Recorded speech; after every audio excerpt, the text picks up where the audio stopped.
ওই জান্নাতের মধ্যে আদম নবীকে আল্লাহ দেওয়ার পর আল্লাহ তাআলা আদমকে বলে, আদম জান্নাতের মধ্যে থাকো। আদম পয়গম্বর জান্নাতের মধ্যে সময়টা কাটায়, কিন্তু কেমন জানি আদমের কাছে ভালো লাগে না, কি জানি চায়, মনে কি জানি চায়।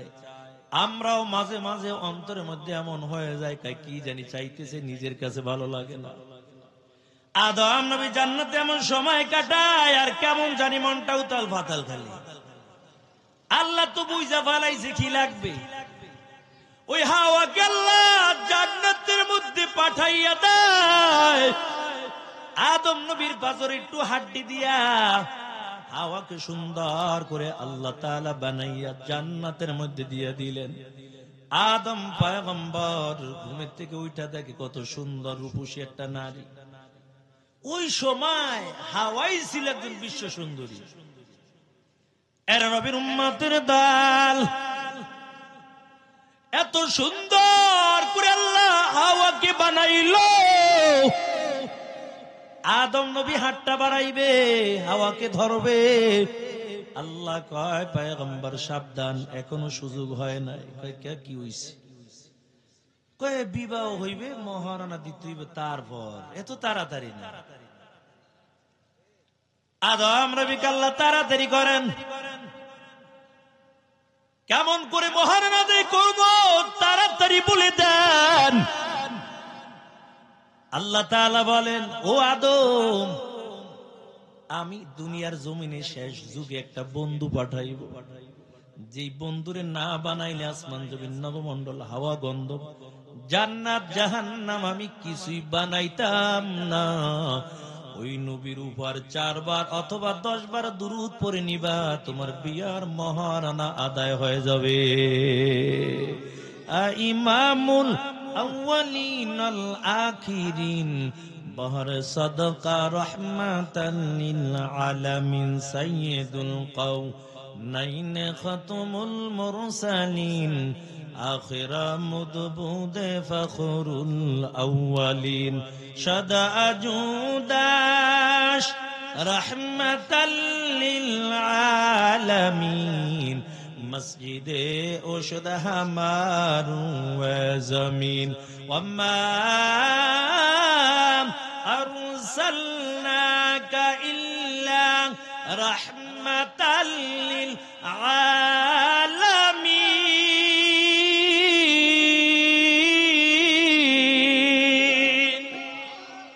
हम सूरतों हम सिराते मुस्तफा दर तमामी हालियों कुन इत्तिबाए सुन्नते खैरुल बशर गिर लाज़िम ताबुयाबी ऐ फिसार। एर नबीर आशिकेर दाल, ওই আদম এবং হাওয়া দুইজনের শান্তি মতন জান্নাতে কাটায়। কত সুন্দর ভাবে জান্নাতে ঘোরাফেরা করতেছে, সুন্দর ভাবে জান্নাতের মধ্যে দুইজন কাটাইতেছে। হঠাৎ করে ইবলিস শয়তান জান্নাতের গেটে দাঁড়ায়, কয় হাওয়া খবর আছে। কি খবর? কয় ভালো একটা ওয়াজ করে যাই। কয় কি ওয়াজ করবা বলো? তোমরা যে জান্নাতে থাকো, আল্লাহ তো বলছেন ওই গাছের কাছে যাইও না, ওই ফল খাইও না, যদি ফল খাও তাহলে আজীবন জান্নাতের মধ্যে থাকা লাগবে। এই জন্য আল্লাহ নিষেধ করেছেন। আর যদি তোমরা ফলটা খাইয়া ফেলাও, এই জান্নাত থেকে বাইর করার আর কারো কোনো ক্ষমতা নাই। হাওয়া কয় তাহলে এত সুখে শান্তিতে কাটাইতেছে তো ভালোই হয়, কিন্তু আল্লাহ বলেছেন ওয়ালা তাকরাবা হাযিহিশ শাজারাতা ফাতাকুনা মিনাজ জালিমিন।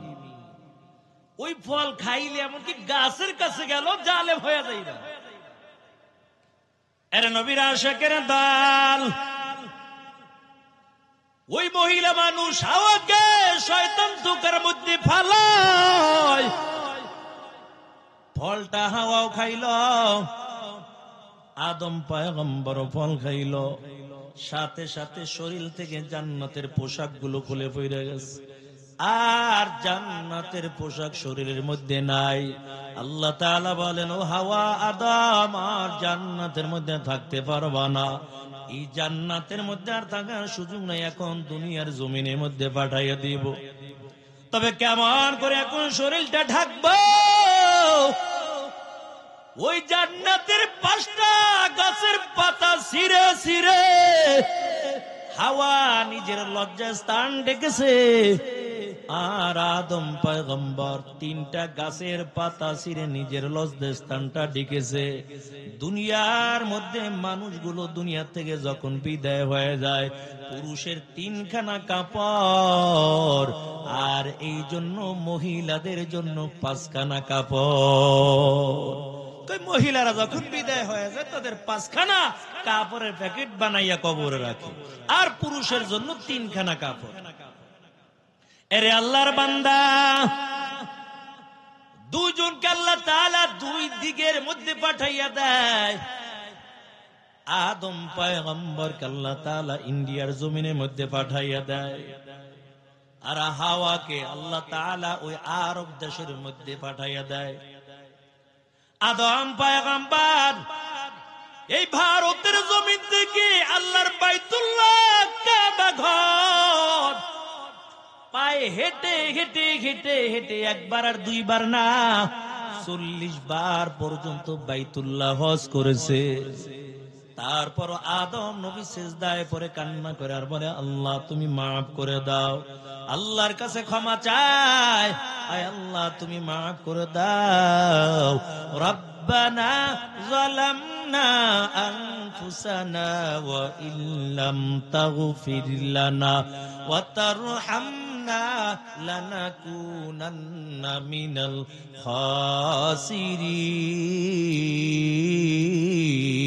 খাসিরিন। আদম নবী এমন করে করে মালিকের কাছে দোয়া করে। এর নবীর আশিক আদম পয়গম্বর এমন করে করে দোয়া করার পর শত শত বছর আল্লাহর কাছে কান্না করলো। আল্লাহর কাছে বার কাঁদে আর বলে, আল্লাহ জান্নাতের মধ্যে ঢুকলাম, গেটের সামনে লেখা ছিল লা ইলাহা ইল্লাল্লাহ মুহাম্মাদুর রাসূলুল্লাহ। জান্নাতের ওয়ালের মধ্যে লেখা ছিল লা ইলাহা ইল্লাল্লাহ মুহাম্মাদুর রাসূলুল্লাহ। আয় আল্লাহ, তোমার নামের সঙ্গে কার নামটা লাগাইছো গো মালিক? এত কাকে তুমি বন্ধু বানাইছো? আয় আল্লাহ, জান্নাতে তোমার নামের সঙ্গে নাম লেখা দেখলাম, জান্নাতে গেটের সামনে যার নামটা লেখা দেখলাম, আয় আল্লাহ ওই নামের উসিলা করে তুমি আমার দোয়া কবুল করে নাও। আল্লাহ তাআলা আদম নবীর দোয়ার সাথে সাথে আল্লাহ কবুল করে নেয়। এর নবীর আশিকের দল ওই আদম পয়গম্বরের দোয়া আমার মালিক কবুল করেছেন। তবে এমনি কবুল করেন, ওই যে জাবালে রহমত, জাবালে রহমতে বসে বসে আল্লাহর কাছে দোয়া করছে, আল্লাহ দোয়া কবুল করে ফেলাইছে।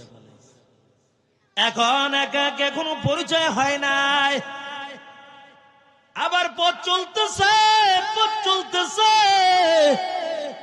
আরাফার ময়দানে হাজী সাহেবরা যায়, আরাফার ময়দানে যাই দেয় হাওয়া, কিরে তোমার দি চেনা চেনা লাগে? হাওয়া আপনার তো চেনা চেনা লাগে। তুমি আমার স্ত্রী হাওয়া না? কহ, আরে তোমারই তো খুঁজ দিছি এত বছর, শত শত বছর পার হয়ে গেল তোমাকে পাই না। ওই আরাফার ময়দানে 2 জনের পরিচয় হয়ে গেছে, এই জন্য নাম দিয়েছে আরাফা, অর্থাৎ পরিচয় লাভ করা। ওখান থেকে 2 জনের পরিচয় হয়ে গেল। এর নবীর আশিকের দল ওই আদম নবী দোয়া কবুলের জন্য জাবালে রহমতে গেছে। আবার একটা ভুল করার কারণে, এটা গুনাহ না, শরীর থেকে জান্নাতের পোশাক গুলো সাথে সাথে খুলে পড়ে গেছে। আর আখিরি পয়গম্বর মুহাম্মদুর রাসূলুল্লাহ সাল্লাল্লাহু আলাইহি ওয়াসাল্লামের উম্মতের এত সম্মান আর এত দাম, কয় গুনাহ করবে তারপর গায়ের পোশাক খুলে যাবে না, গুনাহ করবে দোয়া কবুলের জন্য জাবালে রহমতে যাওয়া লাগবে না। বান্দা যেই জায়গায় বসে আল্লাহর কাছে দোয়া করবা ওই জায়গায় আল্লাহ তাআলা বান্দার দোয়া কবুল করে নিবে। তার একমাত্র কারণ এই মায়ের নবীর তো মারে তো সম্মান। আল্লাহই বলছে বন্ধু আপনার উম্মতের চিন্তা আপনার লাগবে না, আমি নিজে কুদরতে হাতে নিলাম।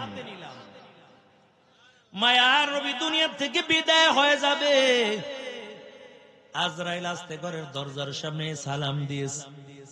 ফাতেমা ডাক দিয়া বলে, আব্বা জান, এমন একজন অপরিচিত লোক দেখা যায়, আমার মনে হয় ইনি মদিনার কোনো মানুষ না, মক্কারও কোনো মানুষ না। কে জানি আয়েশা সালাম দিয়ে দিলাম। মায়ের নবী ডাক দিয়ে বলে, রে ফাতেমা, তুমি বাধা দিও না, দরজা খুলে দাও। ফাতেমা রাদিয়াল্লাহু তাআলা আনহা বলে, আব্বা জান, কেন ঘরের দরজা খুলবো, আমি তো তারে চিনি না। আল্লাহর নবী ডাক দিয়া বলে, ফাতেমা, চেনার দরকার নাই, তবে এই লোক দরজা বন্ধ করেও তুমি রাখতে পারবা না, কারণ ইনি অন্য কেহ না, ইনি হলেন মালাকুল মউত আজরাইল। ফাতেমা কান্না শুরু কইরা দিছে। এমন ভাবে ফাতেমার কান্নার আওয়াজ আল্লাহর নবী কাছে ডাইকা বলে, মা ফাতেমা, কান্না করে কোনো লাভ নাই, দুনিয়ায় কেউ থাকতে পারবো না। আজরাইল আসে, ঘরের দরজা খুলে দাও, আমির নবীর সঙ্গে সাক্ষাৎ করবে। আজরাইল ঘরের মধ্যে ঢুকে যায়, ফাতেমা রাসূলের কাছ থেকে দূরে সরে গেল। আজরাইল ঘরের মধ্যে ঢোকার পর আমার নবীর কাছে বসে সালাম দিয়া বলে, ও নবী আমার, আল্লাহ তাআলা পাঠাইছে আর জানতে চেয়েছে আপনি কি দুনিয়ায় থাকতে চান না আল্লাহর কাছে যেতে চান? মায়ার নবী চোখের পানি ছেড়ে দিয়ে কাঁদে। আজরাইল ডাক দিয়ে বলে, ও পয়গম্বর, আপনি কেন কান্না করতেছেন? এমন সময় মায়ার নবী ডাক দিয়া বলে, আজরাইল, আমি কেন কাঁদি জানো? আমি যদি দুনিয়া থেকে বিদায় হয়ে যাই, বলো আমার গুনাহগার উম্মতকে কে দেখবে? মেয়ের চিন্তা করলেন না, কোন সম্পদের চিন্তা করলেন না, বিবিদের চিন্তা করলেন না, বলে আগে বলো আমার উম্মতের জিম্মাদারি কে নিবে? আমার সময় আজরাইল ডাক দেয়া বলে, ও নবী আমার, আমি বলতে পারবো না, আল্লাহ তাআলা জিবরাইলকে পাঠাইছে, জিবরাইল যাও। জিবরাইল আয়েশা আমার নবীর কাছে বৈশা বৈশা কান্না করে। আল্লাহর নবী ডাক দেয়া, জিবরাইল তুমি কেন কাঁদো? তুমি কেন কান্না করো? এর জিবরাইল বলো। জিবরাইল ডাক দেয়া, নবী আমার, আল্লাহ তাআলা আদম পয়গম্বর থেকে লক্ষাধিক নবী দুনিয়ার জমিনের মধ্যে পাঠাইলো। কারো কাছে আমি জিবরাইল একবার আসলাম, কারো কাছে 10 বার আসলাম, কারো কাছে আমি 300 বার আসলাম। আর আপনার নবীর 63 বছর জিন্দিগির মধ্যে আমি একবার আর 10 বার আর 300 বার না, 24,000 বার পর্যন্ত আপনার কাছে আমি হাজির হয়ে গেছিলাম। 24,000 বার আসছি। আপনি এখন চলে যাবেন, আমি কার কাছে আসবো? কাকে আমি দেখবো? মায়ের নবীও চোখের পানি ছেড়ে দিয়া কাঁদে। আজরাইলও কান্না করে আর বলে, নবী আপনি চলে যাবেন, কার কাছে আমি আসবো একটু বলেন। আল্লাহর নবী ডাক দেয়া বলে, আজরাইল তবে শুনো, আমার জান তো কবজ করে নিবা। আর জিব্রাইলও আসছে, তবে আল্লাহ কোন আমার উম্মতের জন্য কোন সংবাদ পাঠাইলো কিনা। জিব্রাইল ডাক দিয়া বলে, নবী, আল্লাহ বলেছেন আপনার গুনাহগার উম্মতের চিন্তা আপনার করা লাগবে না, কারণ আমার আল্লাহ আপনাকে এত ভালোবাসেন আর এত মহব্বত করেন। আপনার গুনাহগার উম্মতের চিন্তা আপনার লাগবে না, বরং আপনার গুনাহগার উম্মতের জিম্মা স্বয়ং আমার আল্লাহ নিজে কুদরতে হাতে নিয়েছে। ইয়া ইলাহি তু মেরা মাবুদ হায়, ইয়া ইলাহি তু মেরা মাশুক হায়, ইয়া ইলাহি মুঝসে মুঝকো দূর কর, তাকে দেখো মুঝ মে তুঝকো এক নজর। আরে নবীর আশিকের দল, ওই মায়ার নবীকে জিবরাইল যখন এমন সংবাদ শুনাইয়া দেয়, আল্লাহর পয়গম্বর তারপর চোখের পানি ছেড়ে দিয়া কান্না করে। আর ফাতেমারও কান্নার আওয়াজ। মায়ার নবী ফাতেমাকে ডাইকা বলে, ফাতেমা, আমি নবীর কথা বলতেও বড় কষ্ট হয়, কারণ আমি বড় অসুস্থ, শেষ বিদায় বেলা কথা বলতেও বড় কষ্ট হয়। তবে তুমি কান্না করলে আমি সইতে পারি না, আমার কলিজা ফাইটা যায়। ও ফাতেমা, তোমার মুখটা একটু আমার কানের, আমার মুখের সঙ্গে তোমার কানটা একটু লাগাইয়া দাও। ফাতেমার কানটা যখন নবীজির মুখের কাছে আনলো, আমার রাসূল কি জানি একটা সংবাদ দিয়ে দিল। ফাতেমার কান্না বন্ধ হয়ে গেল। আম্মা জান আয়েশা ডাক দিয়ে বলে, ফাতেমা, এই মাত্র তুমি কত জোরে আওয়াজ করে কান্না করলা, হঠাৎ করে দেখি তোমার কান্না বন্ধ হয়ে গেল, চেহারাটা বড় খুশি খুশি লাগে। এমন কি সংবাদ তোমার আব্বা জান তোমাকে শুনাইছে বলো?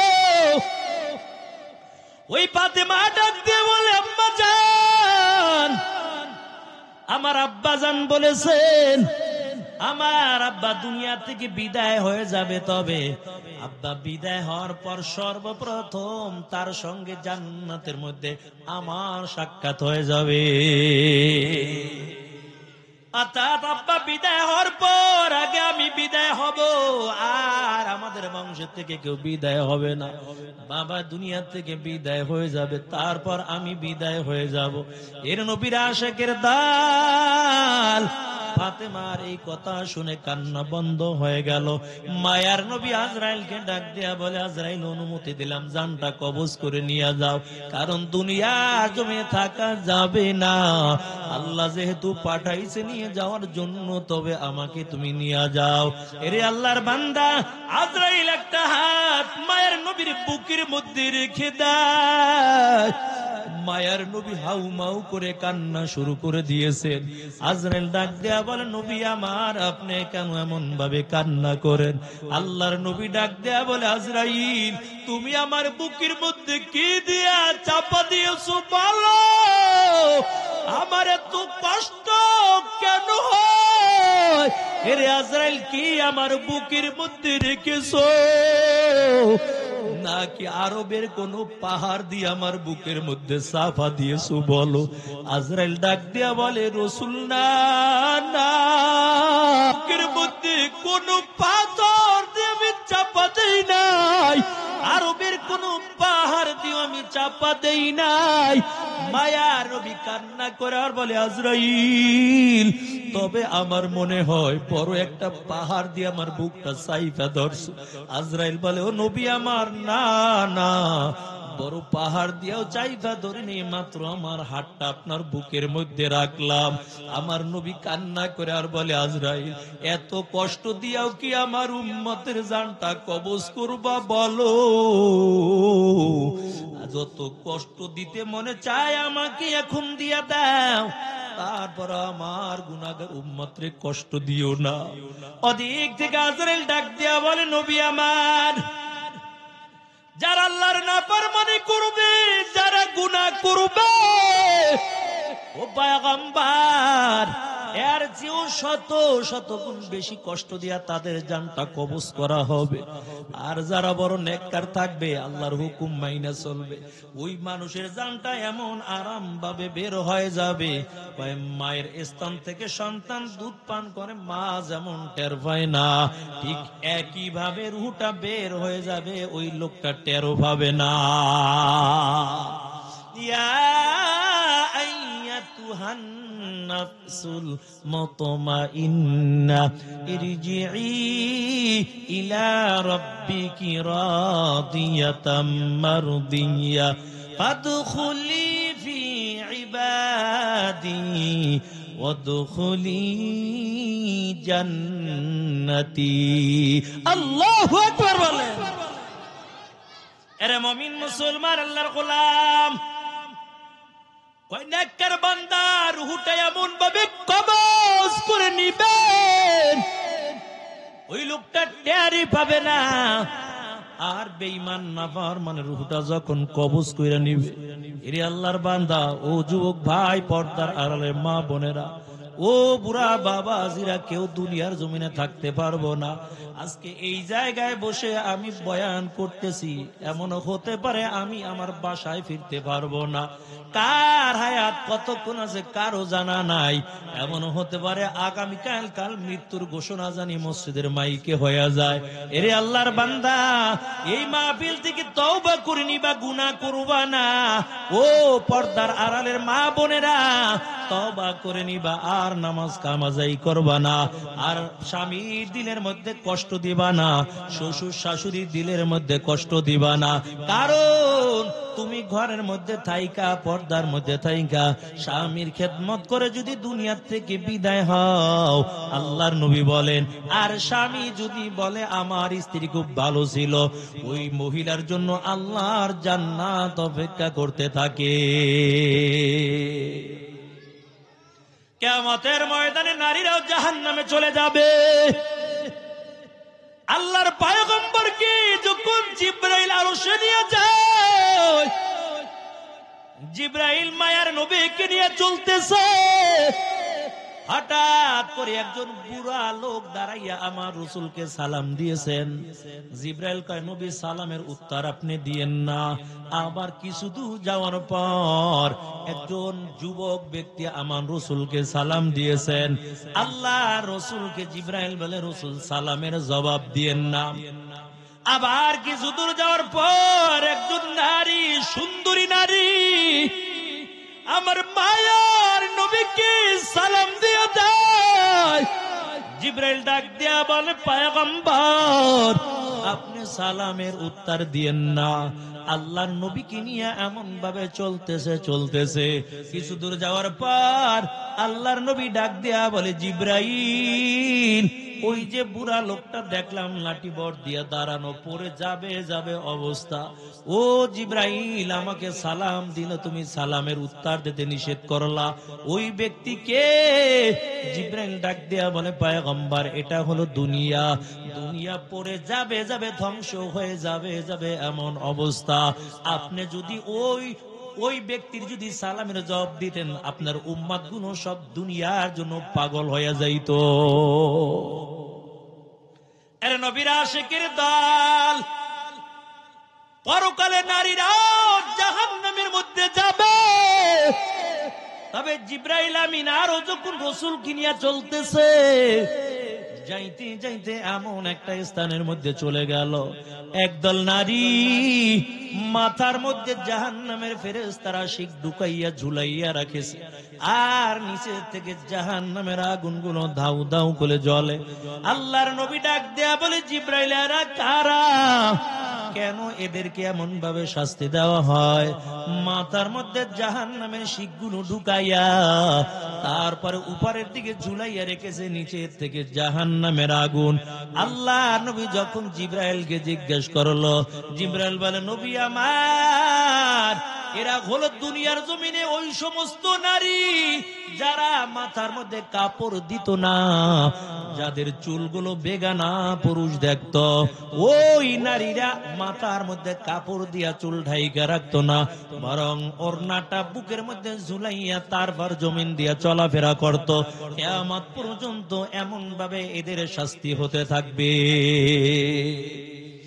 ও পর্দার আড়ালে মা বোনেরা, মাথার মধ্যে কাপড় দিয়ে রাখবা, চুলগুলো ঢেকে রাখবা। পরকালে যদি মুক্তি পেতে চাও, পরকালে যদি আল্লাহর জান্নাতে যেতে চাও, পরকালে যদি ফাতেমা রাদিয়াল্লাহু তাআলা আনহার সঙ্গে জান্নাতে থাকতে চাও, পর্দার মধ্যে থাকবা, স্বামীর খেদমত করবা।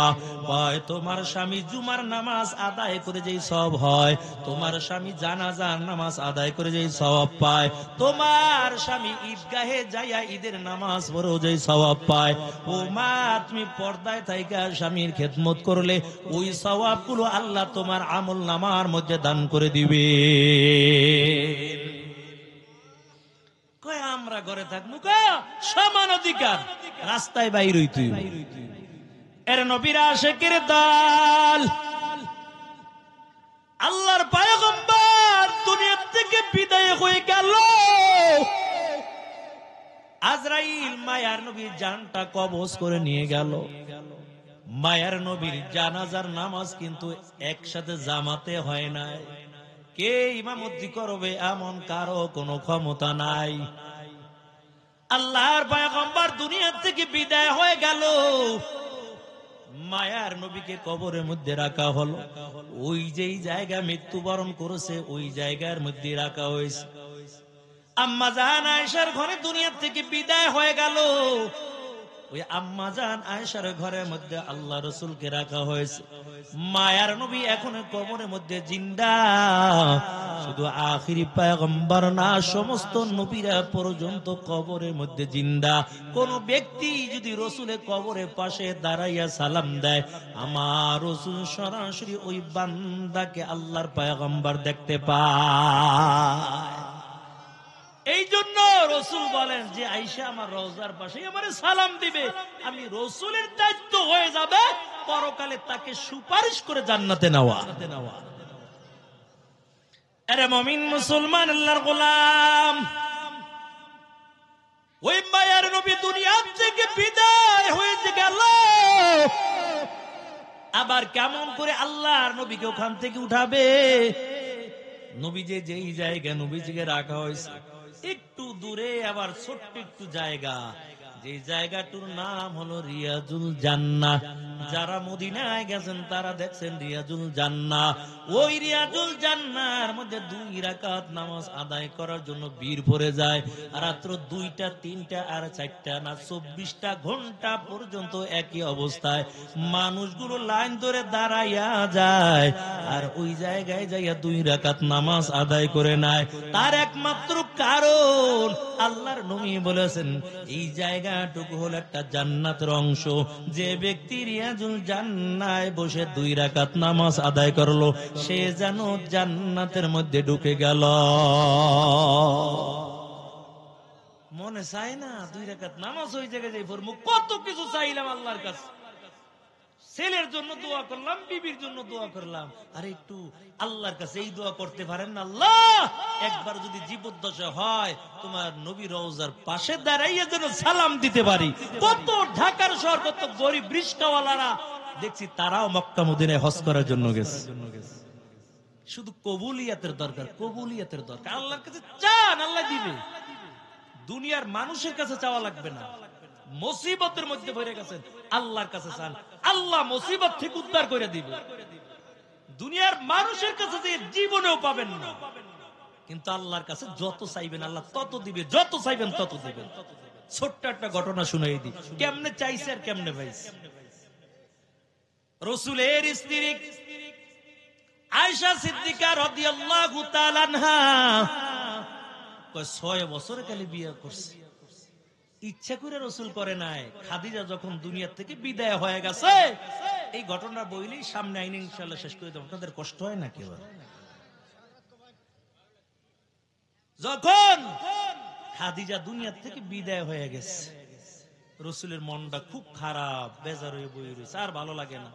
কারণ কোন দিকে যাব? ওই যে জাবালে হেরা গুহা, যে পাহাড়টা, এখন 2 থেকে 3 ঘন্টা সময় লাগে উঠতে আর নামতে। বুড়া মানুষ তো সাহস করবে না, জুয়ান যারা তারাও একবার উঠলে আর যাইব না। অথচ খাদিজা প্রতিদিন রসুলের জন্য খাবার নিয়ে পাহাড়ে উঠত। আল্লাহ উঠার সুযোগ করে দিয়েছেন, চিন্তা করছি পাহাড়ে উঠা কিভাবে আসতো। আবার বুঝলাম অন্য কিছু না, একমাত্র আল্লাহর দয়া, দয়া দিয়া সবকিছু সম্ভব। খাদিজা যখন দুনিয়া থেকে বিদায় হয়ে গেছে, রসুলের মনটা খারাপ। আল্লাহ তাআলা জিবরাইলকে পাঠাইছে, আম্মা জান আয়েশা সিদ্দিকা রাদিয়াল্লাহু তাআলা আনহার ছবিটা একটা রেশমি কাপড়ের মধ্যে জিবরাইল পেঁচাইয়া রসুলের সামনে হাজির করছে। রসুল, আল্লাহ পাঠাইছে বিয়ের প্রস্তাব নিয়ে, দেখেন মেয়েটা পছন্দ হয় কিনা। আল্লাহ, এর নবীর আশিকের দল,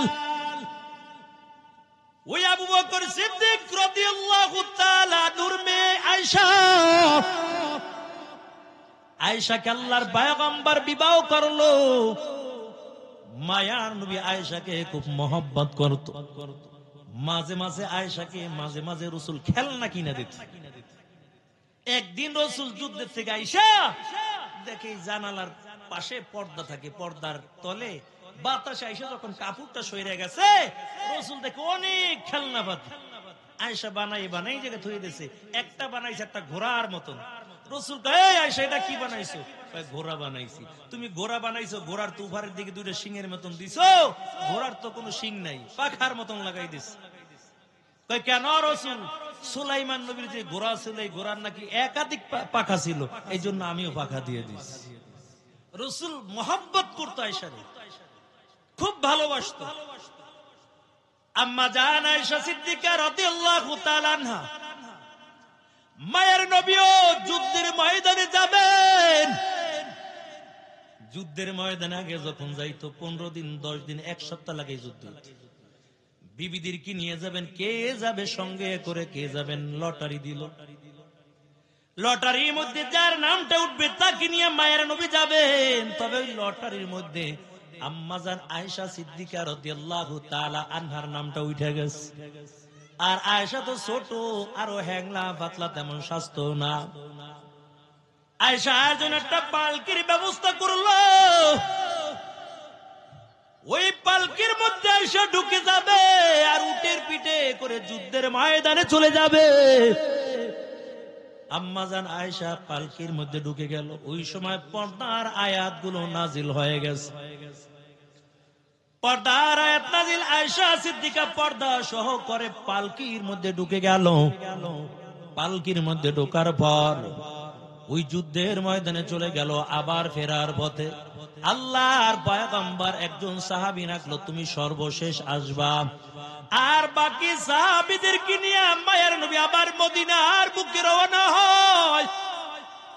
আম্মা জান আয়েশা ওই পালকির মধ্যে আবার ঢুকে গেল। পালকিটা আইনা উটের পিঠে বসায় দেয়। উটের পিঠে করে আস্তে আস্তে অনেক দূর আসার পর সাহাবারা আবার উটগুলো থামাই একটু বিশ্রাম নিলাম। আম্মা জান আয়েশা এই ফাঁকি দিয়া পালকি থেকে বের হইয়া জরুয়া সারার জন্য একটু দূরে চলে গেল। যখন জরুয়া সারার জন্য দূরে চলে গেছে, আবার আসছে পালকির কাছে। আয়েশা দেখে গলার মধ্যে একটা হার আছিল, স্বর্ণের হার, হারটা পায় না। আম্মা জান খুঁজতেছে হার কই। তবে হার খুঁজতে খুঁজতে আবার ওই যে জায়গায় জরুরা সারার জন্য চলে গেছে। আয়েশা আর বুঝতে আর বাকি নাই, আমার হাতটা বুঝি ওই জায়গায় পড়ে গেছে। ওই জায়গায় যাইয়া দেখে হাতটা ওই জায়গায় গলার হার পড়ে আছে। আম্মা জান হার নিয়ে আবার যখন চলে আসলো, আয়েশা দেখে সাহাবায়ে কেরাম আর ওই জায়গায় নাই, সবাই আবার মদিনার দিকে চলে এসেছে। কারণ তারা মনে করছে আয়েশা বুঝি পালকির মধ্যেই আছে। আর এত হালকা, এর ভিতর মানুষ আছে না নাই তাও বোঝা যায়। মদিনার জমিনের মধ্যে আসার পর কই আম্মা জান আয়েশা তো পালকির থেকে বের হয় না। খুঁজতেছে, খুঁজতে খুঁজতে দেখে আম্মা জান আয়েশা পালকির মধ্যে নাই। মদিনার লোকেরা বলা বলে করতেছে, কি ব্যাপার, আয়েশা কোথায় গেল? হঠাৎ করে এমন মানুষ যখন বলা বলি শুরু করে দিল, আর যেই ব্যক্তিকে আল্লাহ রাসূল রেখে দিয়েছিল তুমি সর্বশেষ আসবা, কারণ এত লম্বা লাইন, এত শত শত সাহাবায়ে কেরাম, কেউ যদি বাকি বাদ পড়ে যায় তুমি সর্বশেষ আসবা, তাকে নিয়ে আসবা। আম্মা জান আয়েশা যখন হাতটা নিয়ে আসলো, আয়েশা দেখি কোন সাহাবায়ে কেরাম নাই। এই মদিনায় যাওয়ার জন্য একটাই মাত্র রাস্তা, ওই রাস্তার মধ্যে আম্মা জান আয়েশা বসে গেল। কারণ আমি এই জায়গার মধ্যে বসে যাই, অন্য কোন সাহাবী যদি আমাকে দেখতে পায় হয়তো যাওয়ার সময় আমাকে নিয়েও যেতে পারে, না হলে তো এই জায়গায় রইলাম, এখান থেকে এখনো শত শত মাইল দূরে মদিনা, কেমন করে আমি মদিনায় যাব? আম্মা জান আয়েশা ওই জায়গার মধ্যে বসে রইল। যখন ছোট্ট মানুষ যখন বসা অবস্থায় ছিল, শরীরটা বড় দুর্বল, ওই বসা অবস্থায় থাইকা ঘুমাই গেছে।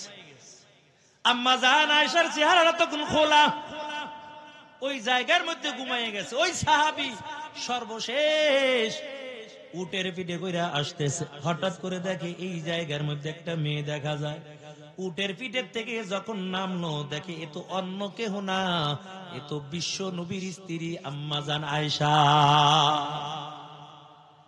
বুখারীর হাদিস। আয়েশা বলে, ওই সফওয়ান নামক সাহাবী আমাকে চিনছে, তবে বলতে পারো তোমরা কেমন করে চিনলে? ওই সফওয়ান নামক সাহাবী পর্দার আয়াত নাজিল হওয়ার আগে আমাকে দেখছিল, ওই সময় আমাকে দেখছে, আর যখন এখন আমাকে দেখলো এটা চিনা ফেলাইছে সফওয়ান নামক সাহাবী। দাঁড়াইয়া আয়েশা বলে, ডাকও দেয় নাই, পাশে দাঁড়াইয়া একটা শব্দ শুধু বলেছে, ইন্না লিল্লাহি ওয়া ইন্না ইলাইহি রাজিউন। শব্দ আয়েশার কানের মধ্যে চলে গেল, ঘুমটা ভেঙে গেল।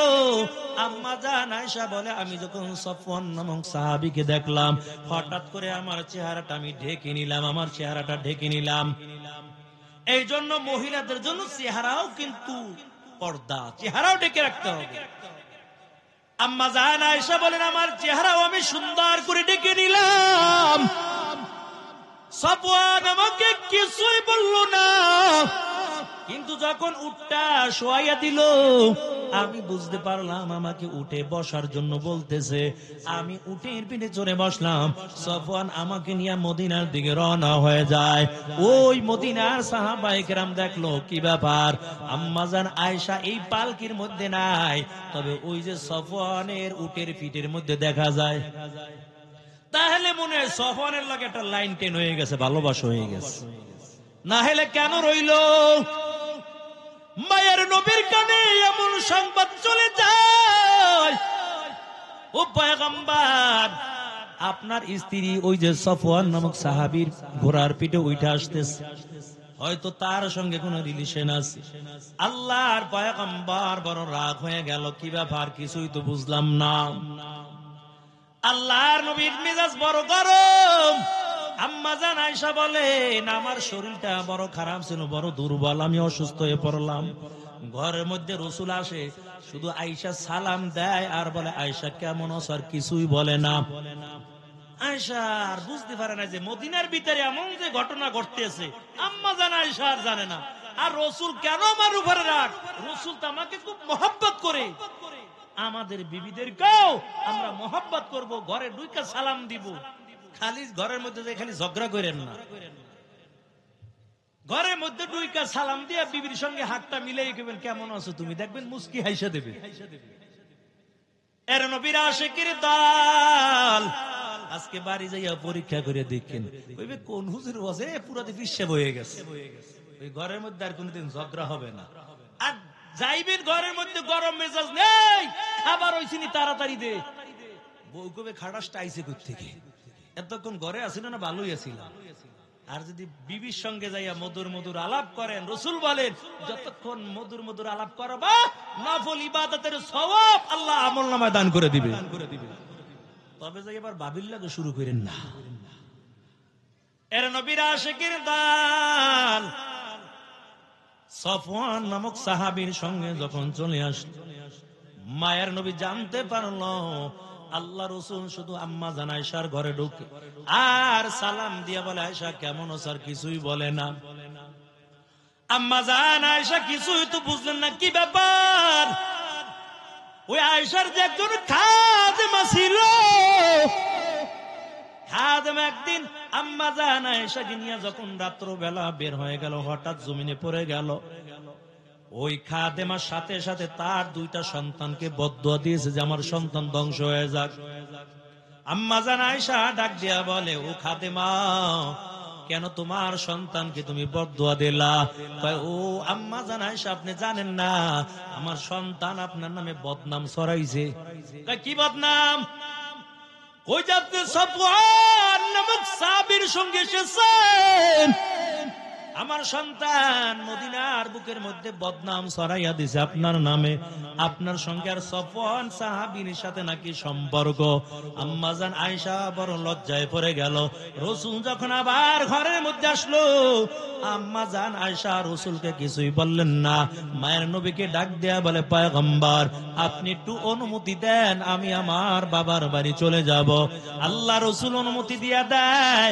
আম্মা জান আয়েশা নিজের বাবার বাড়ি চলে যায়।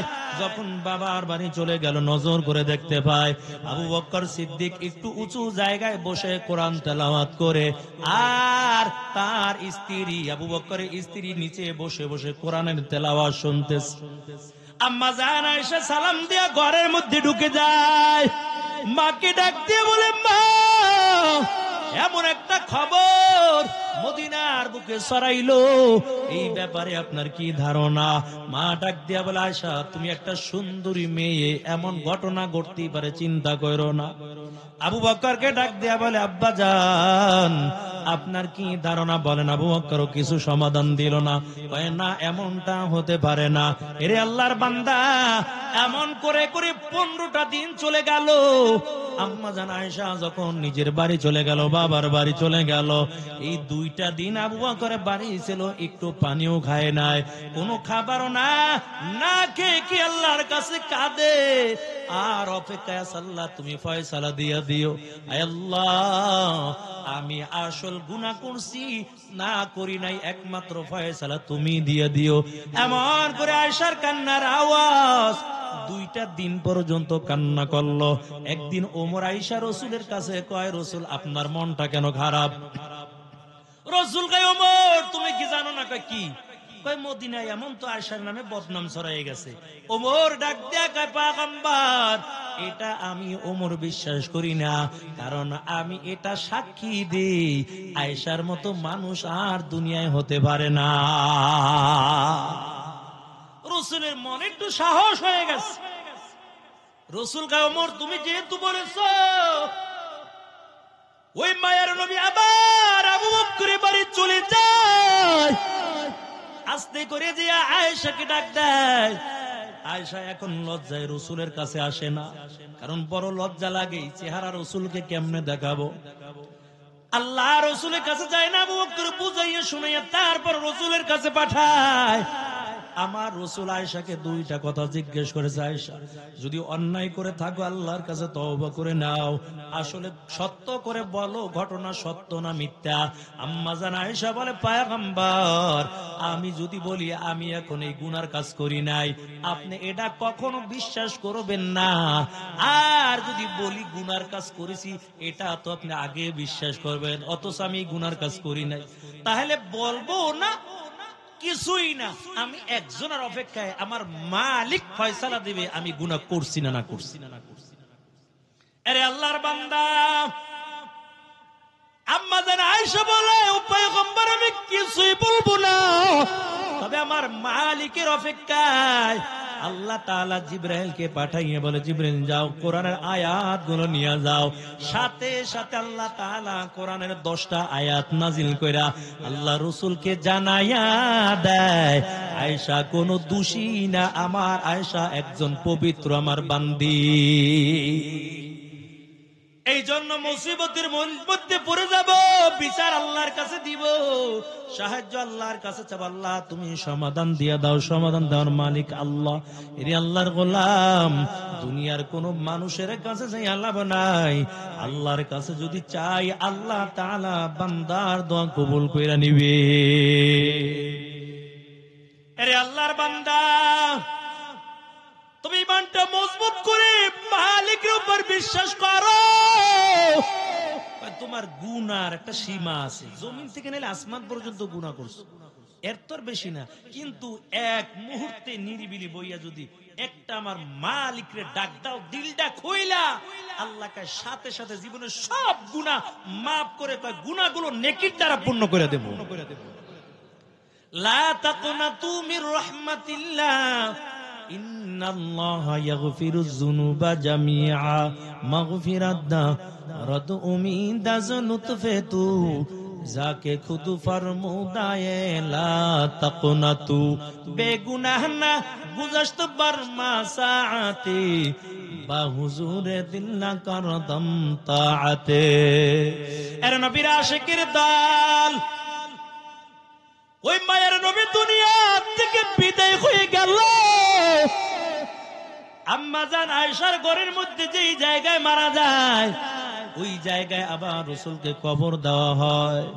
কিয়ামতের ময়দানে পুরা জমিনটা সমান হয়ে যাবে, তবে কেমন করে উঠাবে?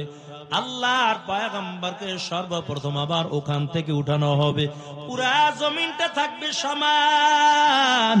জিবরাইলকে আল্লাহ বলবেন, জিবরাইল যাও যাও, আমার বন্ধুকে আজকে সর্বপ্রথম তুমি জমিন থেকে উঠাও। জিবরাইল বলবে, আল্লাহ কেমন করে উঠাইব? পুরা জমিনটা একভাবেই দেখা যায়, সমান দেখা যায়। এখন আমরা মদিনায় গেলে ওই যে সবুজ একটা গম্বুজ দেখা যায়, বুঝতে পারি এই জায়গার মধ্যে রাসূলের রওজা। কিন্তু কিয়ামতের ময়দান যখন কায়েম হয়ে যাবে, পুরা জমিনটা সমান থাকবে। জিবরাইল ডাক দেয়া বলবে, আল্লাহ কেমন করে চিনব তোমার রাসূলের রওজা কই? আল্লাহ ডাক দেয়া বলবে, জিবরাইল শুনো, ওই আসমান থেকে সরাসরি একটা নূর যেই জায়গার মধ্যে পড়ে গেছে, মনে করবা ওই জায়গার মধ্যে আমার রাসূল শুয়ে আছে। জিবরাইল আমিন নূরের পাখা দিয়া যখন ওই জায়গার মধ্যে আঘাত করে দিবে, আল্লাহর পয়গম্বর ওই কবর থেকে উঠে বসে যাবেন। আল্লাহ রাসূল যখন মাটি থেকে উঠবে, জিবরাইল আমিন আমার রাসূলকে সালাম দিবেন, কিন্তু মায়ের নবী ডানে তাকাইবে, বামে তাকাইবে, সামনে পিছনে তাকাইয়ে কান্না করবে। জিবরাইল বলবে, ও নবী আমার, আপনি কেন কান্না করেন বলেন? না জানি কোনো বেয়াদবি হয়ে গেছে। আল্লাহ রাসূল ডাক দেয়া বলবে, জিবরাইল না না, কোনো বেয়াদবি হয় নাই। জিবরাইল ডাক দেয়া বলবে, পয়গম্বর তাহলে আপনি কেন এমন ভাবে কাঁদেন? মায়ের নবী ডাক দেয়া বলবে, ওরে জিবরাইল তবে শুনো, আমাকে আজকে হাসরের ময়দানের মধ্যে উঠানো হয়েছে, বলো আমার গুনাহগার উম্মত গুলো কই? আমি ডান দিকে তাকাইলাম, আমার একটা উম্মত দেখতে পাই না। আমি বাম দিকে তাকাইলাম, আমার একটা উম্মত দেখতে পাই না। আমি সামনের দিকে তাকাইলাম, আমার একটা উম্মত দেখতে পাই না। আমি পিছনেও তাকাইলাম, কই আমার উম্মত গুলো কই? না জানি আমার উম্মত গুলো আল্লাহ জাহান্নামের মধ্যে ফালাইয়া দিছে। জিবরাইল আওয়াজ দিয়া বলবেন, ও নবী আমার, না না, আপনার গুনাহগার উম্মতকে আল্লাহ জাহান্নামের মধ্যে ফালায় নাই। ও পয়গম্বর, এখন পর্যন্ত আল্লাহ কাউকে জমিন দিয়ে উঠায় নাই, সর্বপ্রথম আপনাকে উঠানো হয়েছে, আপনার উম্মত গুলো এখনো উঠানো হয় নাই। আপনি আগে উঠছেন, তারপর নবীদেরকে আল্লাহ উঠাইবেন। ও পয়গম্বর, আপনার কোনো চিন্তা করা লাগবে না। আপনার জন্য আল্লাহ একটা স্পেশাল জায়গা বানাইয়া রাখছে। আমার মালিক তো জানে আপনি আপনার উম্মতের জন্য তো বড় পাগল। স্পেশাল জায়গা আপনার জন্য বানাইয়া রাখছে। ওই যে মাকামে মাহমুদ কত সুন্দর একটু জায়গা, ওই জায়গার মধ্যে সিজদায় পড়ে আমার পয়গম্বর আপনার আমার জন্য কাঁদবেন আর বলবে আল্লাহ তুমি আমার উম্মতকে বাঁচাও, উম্মতকে বাঁচাও। আল্লাহ অর্ডার করে দিবেন ও পয়গম্বর আপনার কোনো চিন্তা করা লাগবে না, আপনাকে হাসরের ময়দানে আমি আল্লাহ অনুমতি দিয়া দিলাম, যাকে খুশি তাকে নিয়ে আজকে আপনি জান্নাতের মধ্যে চলে যান। মায়ার নবী বলেন, এরে আয়েশা তুমি শুনো, কিয়ামতের ময়দানে আদম নবী উঠে বলবে আল্লাহ তুমি আমাকে বাঁচাও, ঈসা নবী উঠে বলবে আল্লাহ তুমি আমাকে বাঁচাও। ওই মুসা নবী হাসরের ময়দানে ওঠার পর সিজদায় পড়ে কান্না করবে আর আওয়াজ দিয়া বলবে আল্লাহ তুমি আমাকে বাঁচাও। ইব্রাহিম খলিলুল্লাহ বলবে আল্লাহ তুমি আমাকে বাঁচাও। সমস্ত নবীরা বলবে আল্লাহ তুমি আমাকে বাঁচাও। আম্মা জান আয়েশা বলেন ও নবী আমার আপনি কি করবেন বলেন। আল্লাহর নবী ডাক দিয়া বলে আয়েশা আমি একবার মিজানের পাল্লায় চলে যাব, আবার দৌড়াইয়া ওই পলসিরাতের কিনারায় আমি হাজির হয়ে যাব, আবার আমি দৌড়াইয়া জাহান্নামের গেটে দাঁড়াইয়া যাব। ও আয়েশা ওই কিয়ামতের ময়দানে আমি বলবো না আল্লাহ আপনি আমাকে বাঁচান। ও আয়েশা তবে শুনো, হাসরের ময়দানে আমি সিজদায় পড়ে কান্না করব আর বলবো আল্লাহ আপনি আজকে আমার গুনাহগার উম্মতদেরকে বাঁচান, আয় আল্লাহ আমার গুনাহগার উম্মতদেরকে জাহান্নাম থেকে বাঁচান। এর নবীরা আশিকির দল আম্মা জান আয়েশা বলে পয়গম্বর আপনার গুনাহগার উম্মতকে আপনি কেমন করে আপনি চিনবেন। নবীজি ডাক দিয়া কয় রে আয়েশা তুমি কি জানো না 1000 যদি ঘোড়া থাকে তাদের মধ্যে যদি একটা সাদওয়ালা ঘোড়া থাকে ওই ঘোড়াটাকে চিনতে কোনো কষ্ট হবে কিনা পালো। আম্মা জান আয়েশা ডাক দিয়া বলে রাসূল না না চিনতে কোনো কষ্ট হবে না। আল্লাহর নবী ডাক দিয়া বলে আয়েশা আমার গুনাহগার উম্মত গুলো উযু করেছে নামাজ আদায় করার জন্য, আল্লাহ 4টা জিনিস ফরজ করেছে, পুরা চেহারাটা ধুয়ে ফেলেছে, হাত 2টা ধুইছে, এমন করে করে পা 2টা ধুইছে, 4টা অঙ্গ কিয়ামতের ময়দানে উযুর অঙ্গগুলো নূরের দ্বারা ঝলমল ঝলমল করতে থাকবে। এই জন্য বেশি বেশি করে উযু করব, এই হাত নূরের দ্বারা ঝলমল ঝলমল করবে, চেহারা নূরের দ্বারা ঝলমল ঝলমল করবে, মায়ার নবী দেখেই চিনে ফেলাইবে এটাই হলো আমার উম্মত। তবে আল্লাহ সবাই রে হেদায়েত দিবে না, যে হেদায়েত পাইবো এর আল্লাহ হেদায়েত দিয়ে দিবে। এর ফাঁকি দিয়ে ছোট্ট একটা ঘটনা কই দি হেদায়েত কেমনে দেয়। এই উঠটা কই দেন ওসাবে ধরছে কইরা তারাতে এবেন মোনাজাত দিয়ে দেবো। আল্লাহ জুনায়েদ বাগদাদী রাহমাতুল্লাহ আলাইহি ছোট্ট বালক কেমনে আল্লাহ হেদায়েত দিয়ে দেয় ছোট্ট একটা ঘটনা বইলাই ইনশাআল্লাহ আমরা মোনাজাত দিব। তবে মোনাজাত না দিয়ে যাইবেন না। আমি না তো এই জায়গায় সবচাইতে গুনাহগার, কত দাড়ি ফাঁকা মুরব্বীরা আছে, যুবক ভাইরা আছে, কচি কচি মাসুম বাচ্চারা আছে, কার দোয়া আল্লাহ কবুল করে আল্লাহই ভালো জানে। আল্লাহ ছোট্ট বালক জুনায়েদ বাগদাদী রাহমাতুল্লাহ আলাইহি একটা খ্রিস্টান যুবকের সঙ্গে ভালো সম্পর্ক। মুসলমান কাউকে তো আঘাত করতে চায় না, কারণ মুসলমান চায় আমার ভালোবাসা দিয়া বেদিন বেঈমান যেন আমার রাসূলের সুন্নাত আমার ভিতরে দেখে যেন কালিমা পড়ে মুসলমান হয়ে যায়। আর রাসূলের চরিত্র দেখা মক্কার বেঈমানেরা দলে দলে কালিমা পড়ে মুসলমান হয়ে গেছে। জুনায়েদ বাগদাদী ছোট্ট বালক খ্রিস্টান যুবকের সঙ্গে ভালো সম্পর্ক। একদিন খ্রিস্টান যুবক আয়েশা আবার তাড়াতাড়ি যাওয়ার জন্য ব্যস্ত হয়ে গেল। জুনায়েদ বাগদাদি ডাক দিয়া বলেন, যুবক আসলাবার কেন তাড়াতাড়ি যাওয়ার জন্য ব্যস্ত হইছো? খ্রিস্টান যুবক ডাক দিয়া বলে, জুনায়েদ তবে শুনো, তোমাদের যেমন মুসলমানদের ধর্মীয় অনুষ্ঠান হয়, আমাদের খ্রিস্টানদের বড় একটা অনুষ্ঠানটা হলো আজকে লক্ষ লক্ষ খ্রিস্টান শ্রোতার দল হাজির থাকবে। ওই জায়গায় একটা উপদেশ দিবে, আমরা সারা বছর মেনে নিব। জুনায়েদ কয়, আমিও যাব। খ্রিস্টান যুবক ডাক দিয়ে কয়, না না, তুমি যেতে পারবা না। কারণ যদি কোনো মুসলমানের সন্তান যায়, তাকে বন্দী করে রাখা হয়। ওই বেঈমানের কলবের মধ্যে মুসলমানের জন্য ভালোবাসা নাই। একটা বেঈমানের কাছে, ইহুদি নাসারাদের কাছে মুসলমান যাইয়া নিরাপদ থাকতে পারে না, আর একজন মুসলমানের কাছে শত শত বেঈমান হইয়া নিরাপদে থাকতে পারে। তার একমাত্র কারণ মুসলমান কারো প্রতি আঘাত করবে না, আর সেটা প্রমাণ করেছে। এই যে কিছুদিন আগেও দেখছেন পূজা হইছে, শত শত ওলামায়ে কেরাম তাদের মন্দির পাহারা দিছে। চরমনাইর মুজাহিদ গুলো মন্দির পাহারা দিয়েছে। অন্যান্য যুবক ভাইরা, আমার বিভিন্ন সংগঠনের লোকগুলো, যুবক ভাইরা মন্দির পাহারা দিছে, জানো দুষ্কারীরা, ওই বেঈমানেরা যেন মন্দির ভাঙা যেন মুসলমানের উপর অপবাদ না দিতে পারে। এরা আমাদের দেশে থাকবে, নিরাপদে থাকবে, একদম দুলা মেয়ার মতন থাকবে। আমরা মুসলমান কারো প্রতি আঘাত করব না। কিন্তু সুযোগ পাইয়া যখন আমাদের মুসলমান ভাইয়ের গলায় ছুরি চালাইয়া দিবে, কয় ওই যে সাইদের রক্তের বিনিময়ে বাংলাদেশ দ্বিতীয়বার আবার স্বাধীন হয়েছে, ঠিক ওই যে আমার ভাইকে কতল করেছে, গলার মধ্যে ছুরি চালাইছে, এর কারণে দেখবেন এই যে বেঈমানদের পতন হবেই হবে ইনশাআল্লাহ। ওরা হলো একটা উগ্রবাদী, জঙ্গিবাদী। আজকে দেখেন, বলতে পারেন হুজুর জঙ্গিবাদ কই?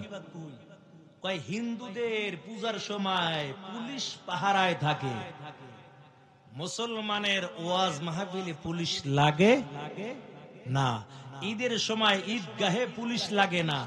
এর একটাই মাত্র কারণ, আর এটাই প্রমাণ করে মুসলমান জঙ্গিবাদ না, তোমরাই জঙ্গিবাদ। এই জন্যই তোমাদের পাহারা দেওয়ার জন্যই পুলিশ দিয়া দেয়, জানো, ক্ষতি করতে না পারো। মুসলমান উগ্রবাদ না, মুসলমানের কাছে একটা বেঈমান আইয়া আশ্রয় পাইবে। জুনায়েদ বাগদাদি ডাক দিয়া, আমিও তোমার সঙ্গে যেতে চাই। খ্রিস্টান যুবক ডাক দিয়া বলে, না না, তুমি ওই জায়গার মধ্যে যেতে পারবা না, কারণ যদি কোন মুসলমান যায় তাকে বন্দী করে রাখা হয়। আরে আল্লাহর বান্দা, ওই জুনায়েদ বাগদাদি ডাক দিয়া বলে, খ্রিস্টান যুবক, আমাকে নিয়ে তোমার কোনো চিন্তা করা লাগবে না, কারণ আমি ভালো করে জানি মুসলমানে কেউ নাই, তবে মুসলমানের সঙ্গে একজন আছে, তিনি হলেন কে? আওয়াজ দিয়ে বলে। এই জন্য ওই যে জাবালে সুরের মধ্যে রসুল আবু বকরের মাথার মধ্যে মাথা দিয়ে ঘুমাইতেছে, রানের মধ্যে মাথা দিয়া রসুল ঘুমায়, আবু বকরের রানের মধ্যে রসুলের মাথা, আর চোখ দিয়া আবু বকর মন ভরে ভরে রসুলকে দেখতেছে। কাফেরের দল রসুলকে মারার জন্য জাবালে সুরে চলে গেছে। আবু বকর কয়, হুজুর, ওই যে কাফের আইছে, একটাবার তাকাইলি আমাদের দেখে ফেলাইবে। রসুলকে আবু বকর, চিন্তা করো না, আরামে ঘুমাইতেছি, ঘুমাই, কারণ এই গুহার মধ্যে আমার দুইজন আমাদের সঙ্গে আল্লাহ আছে। জুনায়েদ বাগদাদি ডাক দিয়া বলে, মুসলমানে কেউ নাই, তুমি আল্লাহ আছে, আমাকে নিয়ে চিন্তা করা লাগবে না। ওই জায়গার মধ্যে আমি ইসলামের দাওয়াতটা দিতে চাই। জুনায়েদ বাগদাদি চলে গেল। হাজার হাজার লক্ষ লক্ষ খ্রিস্টান শ্রোতার দল, খ্রিস্টান পাদ্রী বড় একটা সিংহাসন সাজাইয়া সিংহাসনের মধ্যে বসে গেল। ওই জুনায়েদ বাগদাদি এক ময়দানে এক কোণার মধ্যে বসে আছে, ছোট্ট বালক। খ্রিস্টান পাদ্রী বড় আলেম, খ্রিস্টানদের মধ্যে বড় জ্ঞানমান ব্যক্তি, বড় আলেম। ওই সিংহাসনের মধ্যে বসার পর জিহ্বা নাড়ায়, ঠোঁটটা নাড়ায়, কিন্তু জবান দিয়া কথা বের হয় না। শ্রোতারা ডাক দিয়া, কি ব্যাপার, আপনি কেন উপদেশ দেন না, বলেন। খ্রিস্টান পাদ্রীকে, আমিও তো কথা কইতে চাই, কিন্তু কথা তো বের হয় না। কেন? এই মজলিসের মধ্যে একজন মুসলমানের সন্তান থাকার কারণে আমি কথা বলতে চাই, কিন্তু জবান দিয়ে কথা বের হয় না। এর নবীর আশিকের দল শ্রোতারা বড় গরম হয়ে গেছে, কই টু দেখে দেন সাইজ করে দিই। খ্রিস্টান পাদ্রী ডাক দেখায়, না না, আমিও দিলি এমন একজন খাঁটি মুসলমান খুঁজতেছিলাম, কারণ আমার দিলের মধ্যে এমন কিছু প্রশ্ন জেগে গেছে, এটা খাঁটি মুসলমান ছাড়া উত্তর দিতে পারবে না। তবে আমার মনে হয় এই ছোট্ট বালক হবে একজন খাঁটি মুসলমানের সন্তান। তাকে আমার কাছে হাজির করো। ওই ছোট্ট বালক জুনায়েদকে খ্রিস্টান পাদ্রীর কাছে হাজির করো হয়। খ্রিস্টান পাদ্রী ডাক দেয়া বলে, জুনায়েদ, এই জায়গা তো খ্রিস্টানদের জায়গা, তুমি কেন আইছো? আইসি আপনি বলে উপদেশ দিবেন, এটা শুনবো, কি উপদেশটা দেন? আর আমি কালিমার দাওয়াত দিয়া যাই, ইন্নাদ-দীনা ইনদাল্লাহিল ইসলাম। আপনারা যত ধর্ম পালন করেন এটা মিথ্যা ধর্ম, একমাত্র আল্লাহর কাছে মনোনীত ধর্ম হলো ইসলাম। আপনিও কালিমা পড়ে নেন, দুনিয়াও শান্তি, পরকালেও মুক্তি পাই, আল্লাহর জান্নাতে যাইবেন। খ্রিস্টান পাদ্রী কয়, ঠিক আছে তোমার দাওয়াত মানবো, তবে একটা কথা আছে। কয়, কি কথা? ওলামায়ে কেরামদেরকে ডাকো, আমার দিলের মধ্যে কিছু প্রশ্ন জেগে গেছে, যদি কোরআন হাদিস দিয়া সঠিকভাবে উত্তর দাও আমি দেরি করব না, সাথে সাথে আমি কালিমা পড়ে মুসলমান হয়ে যাব। আর যদি উত্তর দিতে না পারো আমি তোমাদের বন্দী করে রাখবো। সব মুসলমান উলামায়ে কেরামদেরকে হাজির করলো। এক পাশে শত শত মুসলমান উলামায়ে কেরাম, আর এক পাশে লক্ষ লক্ষ খ্রিস্টান শ্রোতার দল বসা। খ্রিস্টান পাদ্রীর দামি সিংহাসনের মধ্যে বসে গেল, ডাক দিয়ে বলে, মুসলমানের দল, আমার এক নাম্বার প্রশ্ন বলো, আল্লাহ এখন কি করে? দুই নাম্বার প্রশ্ন বলো, আল্লাহ কোন দিকে তাকাইয়া রইছে? তিন নাম্বার প্রশ্ন বলো, কোন জায়গার মধ্যে সূর্যের আলো একবার পড়ছে আর কিয়ামতের আগে ওই জায়গার মধ্যে সূর্যের আলোটা পড়বে না? চার নাম্বারে বলো, কোন কবর জিন্দা ছিল, কবরের বাসিন্দাও ছিল জিন্দা, আবার জিন্দা কবরটা চলাফেরা করছে।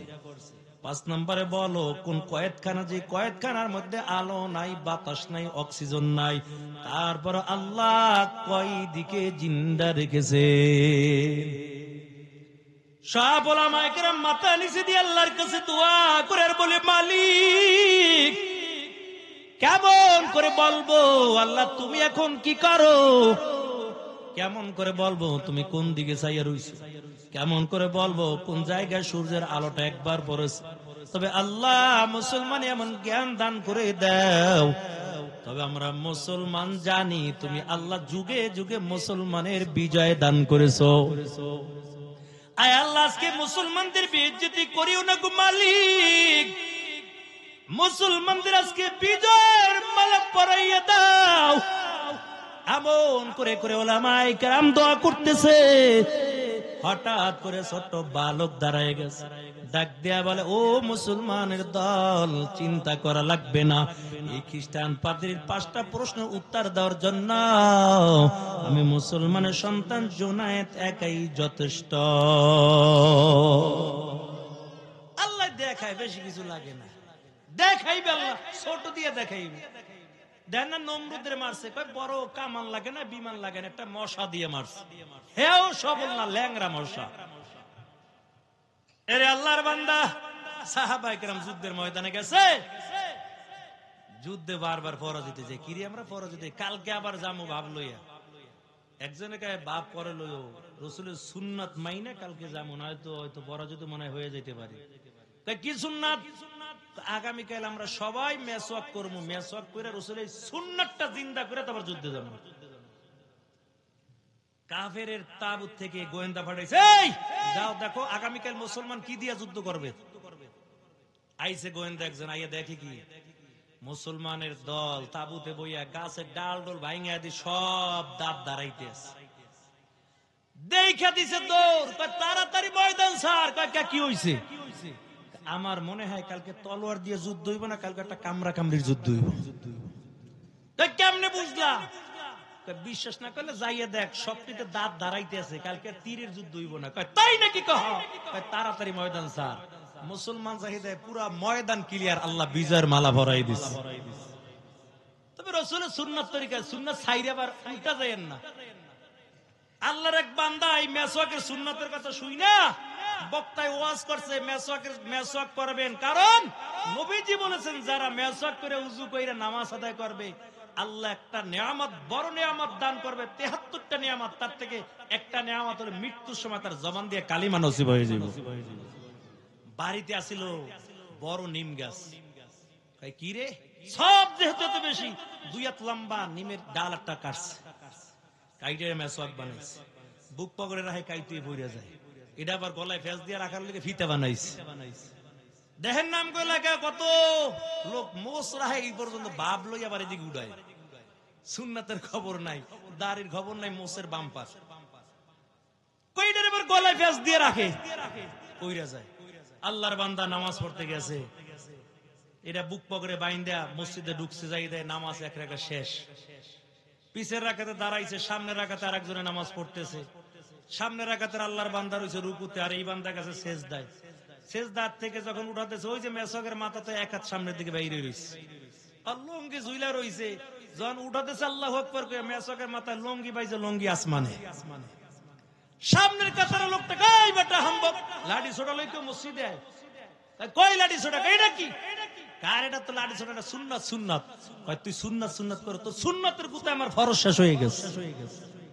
আমগো সমাজ আজকে তাই হয়ে গেছে, কেমনে হাত বানমু, কেমনে মিলাদ করমু, কেমনে কি করমু, এই নিয়ে শুধু নফল সুন্নাত নিয়ে দ্বন্দ্ব করতে করতে আর একজনকে আমি মসজিদেই যাবো না, হেডেই ভালো। আরে আল্লাহর বান্দা জুনায়েদ বাগদাদি ডাক দিয়া কয় ইসলামের দাওয়াত দেওয়ার জন্য, কই তাই নাকি, কহ ঠিক আছে। সব মুসলমান বইয়া তো দোয়া করতেছে, দোয়া করতে করতে আল্লাহ দোয়া কবুল করে ফেলাইছে। জুনায়েদ বাগদাদি কয় আমি একাই 5টা প্রশ্নের উত্তর দিয়ে দিমু, তবে তোমাদের কোনো চিন্তা করা লাগবে না। ছোট্ট বালকে আস্তে করে খ্রিস্টান পাদ্রী কাছে ডাকছে, পারবা, কয় ইনশাআল্লাহ পারবো, কোনো চিন্তা নাই। এই জন্য মুসলমান যদি কোনো ভালো কাজ করার ইরাদা করি, আগেই বলবে ইনশাআল্লাহ, আল্লাহ চাইতো, তাহলে এই কাজটা আল্লাহ সহজ করে দিবে। জুনায়েদ বাগদাদি কয় ইনশাআল্লাহ আমি পারবো, পাশে দাঁড়াও, দাঁড়াইছে। 5টা প্রশ্ন, 1 নাম্বার আল্লাহ কি করে এখন, 2 নাম্বার আল্লাহ কোন দিকে তাকানো, 3 নাম্বারে কোন জায়গায় সূর্যের আলো একবার পড়ছে আর কিয়ামতের আগে ওই জায়গার মধ্যে সূর্যের আলোটা পড়বে না, 4 নাম্বারে বলো কোন কবর জিন্দা, কবর বাসিন্দাও জিন্দা ছিল, আবার জিন্দা কবরটা চলাফেরা করছে, 5 নাম্বারে কোন কয়েকখানা আলো নাই, বাতাস নাই, কোন অক্সিজেনের ব্যবস্থা নাই, তারপর আল্লাহ তাআলা কয় দিকে জিন্দা রাখছেন। ছোট্ট বালক জুনায়েদ বাগদাদি বলে ইনশাআল্লাহ আমি আপনার প্রশ্নের উত্তর দিয়ে দিব, তবে আমি একটা কথা বলতে চাই। তাই কি কথা, কই বলতে চাই যে প্রশ্ন করে সে বড় না যে উত্তর দেয় সে বড়। খ্রিস্টান পাদ্রী কয় যে প্রশ্নের উত্তর দেয় সেই তো বড়, কয় তাহলে আপনি এই সিংহাসন থেকে নিচে নেমে যান, আমি এই সিংহাসনে বসে আপনার প্রশ্নের উত্তর দিয়ে দিব, যেহেতু আপনি কইছেন যে প্রশ্ন উত্তর দেয় সে বড়। খ্রিস্টান পাদ্রী আস্তে করে সিংহাসন থেকে নিচে নেমে যায়, ছোট্ট বালক মুসলমান সন্তান জুনায়েদ বাগদাদি দামি সিংহাসনের মধ্যে বসে কয়, ও খ্রিস্টান শ্রোতার দল, তোমাদের 1 নাম্বার প্রশ্ন ছিল আল্লাহ এখন কি করে, আমার আল্লাহ এখন এই কাজটাই করেছে, তোমার মতো খ্রিস্টান পাদ্রীকে দামি সিংহাসন থেকে নিচে নামাইয়া আমার মতন মুসলমান ছোট্ট বালক সন্তানকে আল্লাহ এখন দামি সিংহাসনের মধ্যে বসাইয়া দিয়েছে।